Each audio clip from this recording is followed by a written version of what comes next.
Assalamualaikum warahmatullahi wabarakatuh. Salam sejahtera untuk kita semua. Bagi yang menonton video ini dimanapun berada, mungkin pernah mendengar atau tahu dengan yang namanya primbon atau larau. Kalau pernah mendengar atau tahu dengan yang namanya primbon atau larau ini, apakah penonton tahu apa arti dan maksud atau tujuan dari primbon atau larau ini? Arti dan maksud atau tujuan dari primbon atau larau ini adalah memberitahu permasalahan yang ada di dalam rumah tangga pasangan suami istri. Salah satu di antaranya saya akan memberitahu bagaimana cara menghadapi atau mengatasi permasalahan yang ada di dalam rumah tangga pasangan suami istri kalau nama awal suaminya I dan kalau nama awal istrinya W. Dan saya juga akan memberitahu bagaimana karakter atau sifat anak pasangan suami istri kalau nama awal suaminya I dan kalau nama awal istrinya W ini. Dan bagaimana juga cara mendidik anak pasangan suami istri ini dan cara menghindari pertengkaran antara pasangan suami istri ini dan usaha pasangan suami istri ini. Nah, tonton video ini sampai selesai. Sebelum saya melanjutkan video ini, saya informasikan bagi yang menonton video ini mungkin ada yang ingin berusaha dan ingin usahanya berkembang maju dan sukses. Silakan hubungi saya, insya Allah akan saya bantu untuk membuatkan nama usahanya atau nama toko dan kiosnya yang cocok dengan nama pasangan suami istrinya. Insya Allah usahanya pasti berkembang maju dan sukses. Nomor WA saya ada di profil.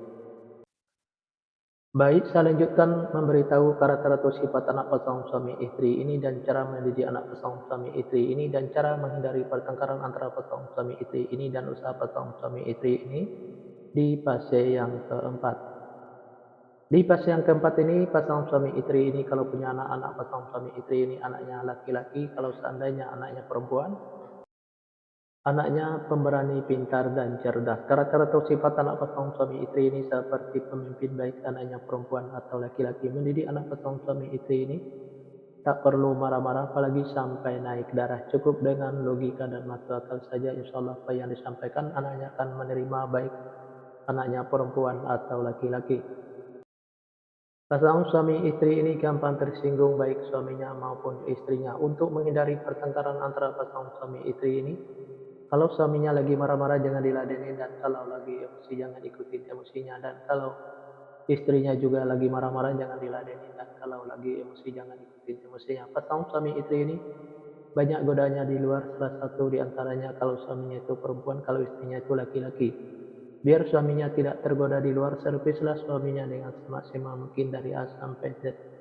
Kalau ada godaan di luar jangan sampai tergoda karena yang di luar itu belum tentu sebaik suaminya yang sudah ada. Dan biar istrinya juga tidak tergoda di luar, sayangilah istrinya dengan semaksimal mungkin dari A sampai Z. Kalau ada godaan di luar, jangan sampai tergoda karena yang di luar itu belum tentu sebaik istrinya yang sudah ada. Pasangan suami istri ini apa yang diusahakan selalu berkembang maju dan sukses dan apa yang direncanakan selalu terlaksana dan apa yang dicita-citakan selalu tercapai. Pas yang kelima, pasangan suami istri ini kalau punya anak-anak pasangan suami istri ini anaknya laki-laki. Kalau seandainya anaknya perempuan, anaknya pemberani, pintar, dan cerdas. Karakter atau sifat anak pasangan suami istri ini seperti pemimpin baik anaknya perempuan atau laki-laki. Mendidik anak pasangan suami istri ini tak perlu marah-marah apalagi sampai naik darah. Cukup dengan logika dan masuk akal saja insya Allah apa yang disampaikan anaknya akan menerima baik anaknya perempuan atau laki-laki. Pasangan suami istri ini sesanto menyimpan atau mengumpulkan hasil usahanya yang didapat bisa dikarenakan pasangan suami istri ini boros, bisa juga karena masuk ke rumah sakit atau dirawat di rumah sakit, bisa juga karena ditipu orang atau dibohongin orang. Biar hasil usahanya bisa tersimpan atau terkumpul, jangan ikutin keborosannya, baik keborosan suaminya maupun keborosan istrinya biar tidak masuk ke rumah sakit atau dirawat di rumah sakit.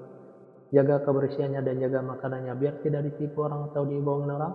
Tingkatkan kehati-hatiannya. Usaha pasangan suami istri ini selalu berhasil.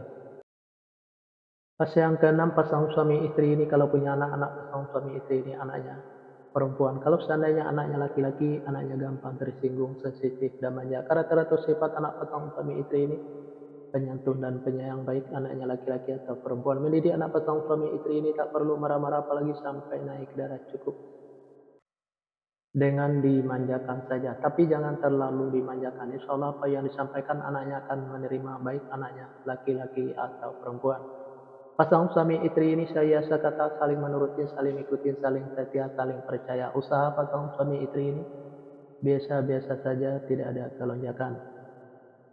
Di episode yang kedua ini atau episode yang terakhir ini, yang menonton video ini mungkin ada yang ingin tahu karakter atau sifat anak pasangan suami istri dan cara mendidik anak pasangan suami istri dan cara menghindari pertengkaran antara pasangan suami istri dan usaha pasangan suami istri kalau nama awal suaminya N dan kalau nama awal istrinya M.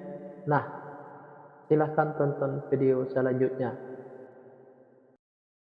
Yang menonton video ini juga mungkin ingin tahu karakter atau sifat anak pasangan suami istrinya dan cara mendidik anak pasangan suami istrinya dan cara menghindari pertengkaran antara pasangan suami istrinya dan usaha pasangan suami istrinya. Nah, tulis saja di kolom komentar nama lengkapnya dan nama lengkap pasangannya. Insya Allah akan saya jawab dengan video. Nah, hanya itu yang bisa saya sampaikan. Mohon maaf kalau ada kata-kata yang salah. Yang salah itu pasti dari saya, yang benar dari Allah. Pertama, saya mulai dengan Assalamualaikum. Sekarang saya sudahi wabillahi taufiq wal hidayah. Assalamualaikum warahmatullahi wabarakatuh. Salam sejahtera untuk kita semua.